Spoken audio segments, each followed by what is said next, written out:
আগামী শুক্রবার ইংল্যান্ডের মাটিতে বসছে নারী রাগবি বিশ্বকাপের আসর। জমকালো এই আয়োজনের আড়ালে অনেক খেলোয়াড়ের কঠিন আর্থিক সংগ্রামের কঠিন বাস্তবতার গল্প প্রকাশ হয়ে পড়েছে, যেখানে অংশ নিতে যাওয়া ১৬টি দেশের ওপর জরিপ চালিয়ে ব্রিটিশ দৈনিক দ্য গার্ডিয়ান প্রমাণ পেয়েছে বিশ্বকাপে অংশ নেয়া এসব দেশের অনেক খেলোয়াড়ই এখনও পেশাদার চুক্তির বাইরে, এমনকি তাদের অনেককেই খেলতে হচ্ছে নিজেদের খরচে। সবচেয়ে চোখে পড়ার মতো অবস্থা সামোয়া দলের। ৩২ জন খেলোয়াড়ের মধ্যে অর্ধেকের বেশি খেলোয়াড়ই তাদের নিজের অর্থে বিশ্বকাপে অংশ নিতে যাচ্ছেন। অনেকেই নিজের বন্ধক, মর্টগেজ, বিল বা পারিবারিক ব্যয় সামলে বিশ্বকাপের খরচ চালাচ্ছেন। এ তথ্য জানান দলটির ৩৬ বছর বয়সী খেলোয়াড় নিনা ফোয়েস। বিশ্বকাপ চলাকালীন বিশ্ব রাগবি ফেডারেশন সব দলের বিমান ভাড়া ও আবাসনের খরচ বহন করে থাকে, কিন্তু সামোয়া খেলোয়াড়দের সামান্য ভাতা দিলেও তাদের জন্য চুক্তিবদ্ধ কোনো বেতন নেই।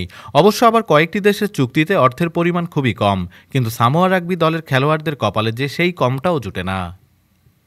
ডেস্ক রিপোর্ট, আজ বার্তা।